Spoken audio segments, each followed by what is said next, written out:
बाल विकास विषय में आज हम संज्ञान के निर्धारक तत्व जानेंगे।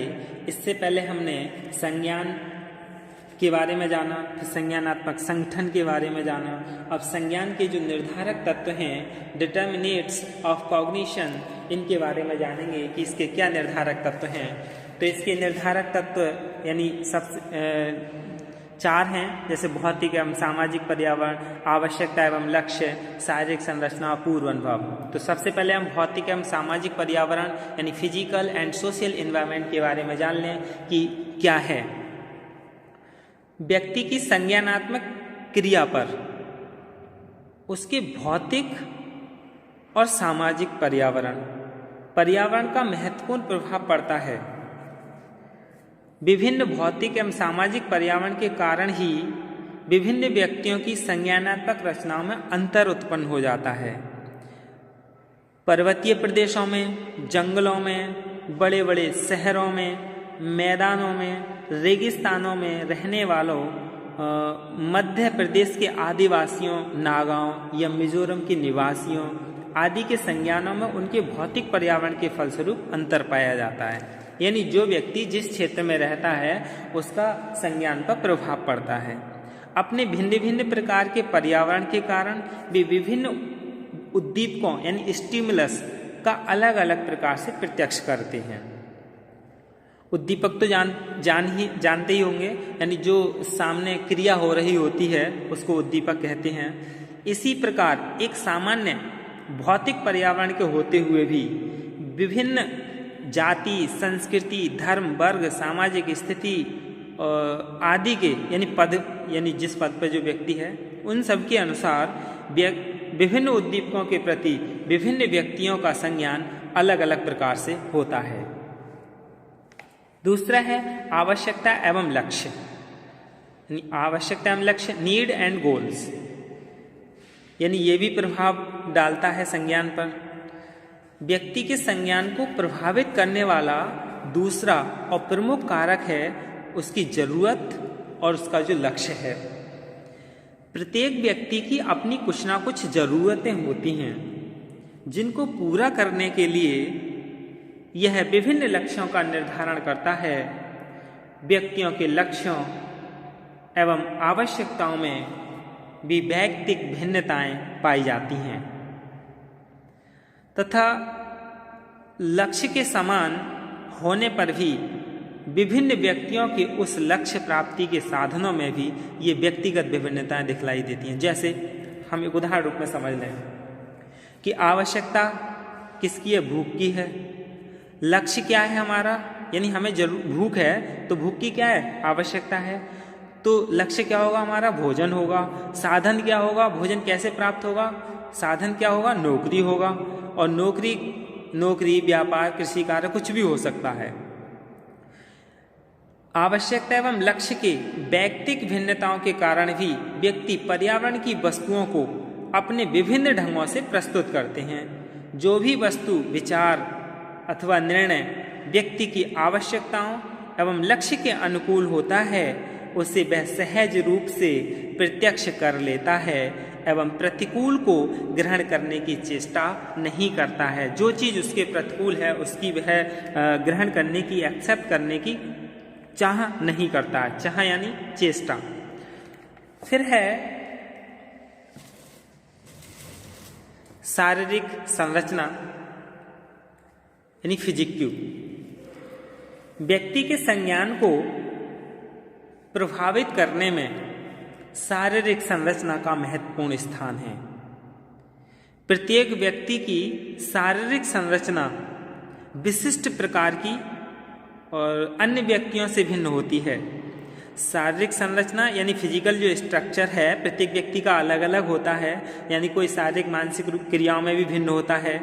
तो विभिन्न व्यक्तियों की संरचना और प्रत्यक्षीकरण की क्रियाओं में अंतर होना स्वाभाविक होता है। इसी कारण मंद बुद्धि की अपेक्षा तीव्र बुद्धि बालकों में संज्ञापन अधिक जटिल एवं अच्छी प्रकार से विकसित होते हैं। इसे इस प्रकार से व्यक्ति का स्वयं का क्या आत्म प्रत्यय यानी सेल्फ कॉन्सेप्ट भी कह सकते हैं, जो कि हमारा अगला टॉपिक है सेल्फ कॉन्सेप्ट दूसरी यूनिट में। नहीं, पहली यूनिट में। कुछ लोगों का आत्म प्रत्यय उनमें श्रेष्ठता की भावना भर देता है, जबकि कुछ लोगों में आत्म प्रत्यय का भाव यानी सेल्फ कॉन्सेप्ट का भाव उनमें हीनता की भावना भर देता है। यही आत्म प्रत्यय व्यक्ति में आत्मविश्वास को बढ़ाता है और उसमें कर्म लाता है यानी कमी लाता है। फिर है पूर्व अनुभव यानी प्री एक्सपीरियंस। व्यक्ति की संज्ञान संरचना को प्रभावित करने में पूर्व अनुभव का भी बहुत बड़ा स्थान है। अपने जीवन में मनुष्य विभिन्न उद्दीपकों के संपर्क में आता है, तरह तरह के लोगों के संपर्क में आता है और निरंतर आता रहता है, और उनके द्वारा जिस प्रकार के अनुभव होते हैं उनके प्रति वह उसी प्रकार का संज्ञान निर्मित कर लेता है। जैसे कि एक व्यक्ति है और उसके साथ 2-3 और हैं, तो वे क्या है उनके बारे में अलग अलग सोच लेता है कि ये इस प्रकार का, ये इस प्रकार का। उसे क्या कहते हैं? संज्ञान निर्मित कर लेना। संज्ञान रचना को प्रभावित करने वाले जो प्रभावशाली कारण है वो भौतिक और सामाजिक उद्दीपकों के प्रति व्यक्ति के संज्ञानों में भी अंतर होता है, यानी अलग अलग अनुभव होता है। उनकी चेतना, उनकी अलग अलग प्रकार की प्रतिमाएं, रूप या दृष्टिकोण बनता रहता है, और किसी उद्दीपक के संपर्क में आने पर वह उसको अपने पूर्व अनुभवों के प्रकाश में अपना पूर्व अनुभवों द्वारा निर्मित विशिष्ट दृष्टिकोण से देखता है, उनकी व्याख्या करता है तथा उनके प्रति प्रतिक्रिया व्यक्त करता है। जैसे कोई अधिकारी है और उससे कहा जाए कि आप उस घटना के लिए अपने संज्ञान में लें, तो वो क्या है, उसके सामने जो भी घटना घटित हुई है उसको अपने बुद्धि या शारीरिक या अपनी चेतना के आधार पर, पूर्व अनुभव के आधार पर उसका क्या है यानी संज्ञान में लेता है। इसके बाद अब हम अधिगम में संज्ञान की भूमिका यानी अधिगम में संज्ञान की क्या भूमिका है उसके बारे में जानेंगे। Role of cognition in learning, यानी संज्ञान और अधिगम दोनों ही शिक्षा मनोविज्ञान के महत्वपूर्ण केंद्रीय कॉन्सेप्ट हैं। तो सबसे पहले हम अधिगम में संज्ञान की भूमिका यानी पढ़ने में संज्ञान की क्या भूमिका है। बालक की अधिगम प्रक्रिया की सफलता पर उसका विकास निर्भर होता है, यानी व्यापक रूप से अधिगम को व्यवहार में परिवर्तन से व्याख्यायित किया जाता है। इस बात पर मुख्य रूप से ध्यान दिया जाता है कि बालक क्या सीखता है और कैसे सीखता है, मतलब वह कैसे और क्या ग्रहण करता है, उसकी वृद्धि और विकास कैसे हो रहा है। ये ग्राह्यता यानी एक्सेप्टेंस, वृद्धि एवं विकास बालक के अंदर से आता है। ये सभी संज्ञानात्मक प्रक्रियाएं अधिगम में महत्वपूर्ण भूमिका निभाती हैं। बालक किसी अधिगम परिस्थिति यानी लर्निंग सिचुएशन में प्रवेश करता है तो उसके पास पहले के कुछ अनुभव होते हैं। इन पूर्व अनुभवों, पूर्व बोध ज्ञान का प्रयोग कर बालक को कठिन से कठिन प्रकरण समझाया जा सकता है। इसी को उन इनपुट कहा जाता है जो बालक के नवीन ज्ञान का आधार बनता है। जैसे बालक ने गिनती सीखी और तो गिनती सीखने के बाद क्या वह पहाड़ा सीख जाता है, और पहाड़े सीखने के बाद फिर वह गुणा, भाग, जोड़, घटा इन सबको करना सीख जाता है। तो क्या है, ये व्यक्ति के पूर्व बोध के आधार पर नवीन ज्ञान सीख लेता है। इसके बाद है किसी भी नई सूचना को ग्रहण करने पर संज्ञान की सहायता से व्यक्ति उस सूचना को प्रयोग में लाने का प्रयास करता है। इसका मतलब है जैसे कोई पालतू बिल्ली घर के किसी फर्नीचर के किसी भाग को खरोंचने लगे, अगर फर्नीचर के उस भाग पर कोई द्रव्य गिर जाए, जैसे कोई बिल्ली ऐब करती है तो दूध गिर जाए या कोई चाय गिर जाए या तेल गिर जाए, तो बिल्ली क्या है जल्दी ही समझ जाएगी कि जिस भाग को वह खरोंचना पसंद करती थी वहां से बुरी गंध आती है, तब उसकी संज्ञानात्मक प्रक्रिया उसे खरोंचने से रोक देती है। इसी प्रकार सुखद अनुभव प्राप्त करने पर बालक की सीखने की आकांक्षा और योग्यता दोनों का विकास होता है, और अप्रिय अनुभवों से बालक उस कार्य को त्याग देता है। थॉर्नडाइक ने इसे पसंद नापसंद का सिद्धांत दिया था।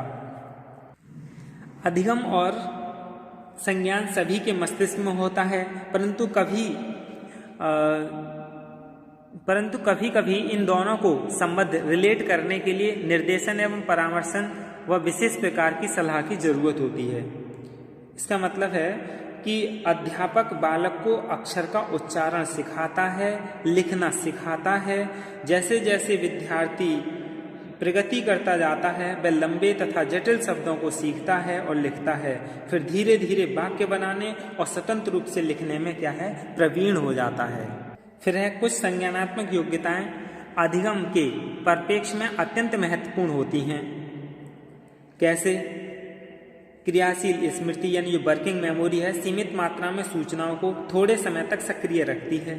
क्रियाशील जो वर्किंग मेमोरी है उसकी अपर्याप्त मात्रा बहुत से कार्यों के निष्पादन को प्रभावित करती है, जैसे सामान्य भाषा का प्रयोग, नेचुरल लैंग्वेज यूज और कौशल अर्जन यानी स्किल एक्विजिशन, ये सभी।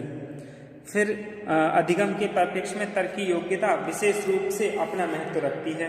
यानी बालक के सामने कोई जटिल समस्या उत्पन्न होती है तो वह अपने पिछले अनुभवों के आधार पर समस्या समाधान के लिए परिकल्पना बनाता है, यानी अपने पुराने अनुभव के आधार पर वह उस समस्या का हल कर लेता है। अब सामाजिक सांस्कृतिक कारकों का संज्ञान एवं अधिगम पर कैसा प्रभाव पड़ता है ये जान लेते हैं। तो सबसे पहले यानी कुछ जैसे उदाहरण रूप में समझ लें, शहरी छात्र अपेक्षाकृत अधिक निर्भीक एवं वाचाल होते हैं। देहाती छात्र प्राय संकोची और अंतर्मुखी होते हैं। शहरी छात्रों का सामान्य ज्ञान अपेक्षाकृत अच्छा होता है और उनका व्यवहार भी अपेक्षाकृत अधिक शिष्ट होता है। ये उनके शोध थे, लेकिन अब ऐसा नहीं है। अब जो रूरल के छात्र हैं वह शहरी छात्रों से भी अधिक प्रभावशील और व्यवहारिक हैं। कुछ अपवाद तो हैं ही। फिर है प्रेसी के अनुसार शहरी छात्र अपेक्षाकृत अधिक बुद्धि फलांक और ग्रामीण छात्र कम बुद्धि फलांक के होते हैं। गार्डन ने भी ऐसे ही कहा है कि पर्यावरण अनुकूल न रहने पर मानसिक योग्यता में ह्रास प्रदर्शित हो सकता है। जैसे गार्डन ने मल्लाहों के जो गार्डन थे उन्होंने मल्लाहों के 6 वर्ष से कम के बच्चों की मानसिक योग्यता 90 से 110 के बीच प्राप्त की, जबकि 9 वर्ष से अधिक बच्चों की मानसिक योग्यता मात्र 70 पाई गई। इसका मतलब ये हुआ कि उचित प्रशिक्षण एवं पर्यावरण के अभाव में मानसिक क्षमता का ह्रास होता है। फिर है इसके बाद दूसरा शोध था शेरमैन, स्कील्स और ह्यूलर ने भी दिया था कि मत व्यक्त किया है इन्होंने भी, आर्थिक संकट के कारण मानसिक योग्यताओं का विकास ठीक ढंग से नहीं हो पाता है। ये बात तो बिल्कुल ठीक है। जब व्यक्ति आर्थिक संकट से जूझ रहा होता है तो उसकी मानसिक योग्यताओं का विकास सही ढंग से नहीं होता है, और इन परिणामों से स्पष्ट है कि उचित अधिगम के अभाव में व्यक्ति में गुणों और व्यवहारों का समुचित विकास संभव नहीं हो पाएगा। सांस्कृतिक कारकों का योगदान अन्य अध्ययन से भी प्रमाणित हुआ है। किसी समाज या संस्कृति से बच्चों को विभिन्न प्रकार के वांछित व्यवहार सिखाए जाते हैं। यदि बच्चों के अच्छे कार्यों की प्रशंसा की जाती है तो उसका उन पर बहुत अनुकूल प्रभाव पड़ता है। वे इस प्रकार के व्यवहार सीखने में क्या है, रुचि लेते हैं। यही क्या है, सीखने में यानी अधिगम में संज्ञान की भूमिका है। धन्यवाद।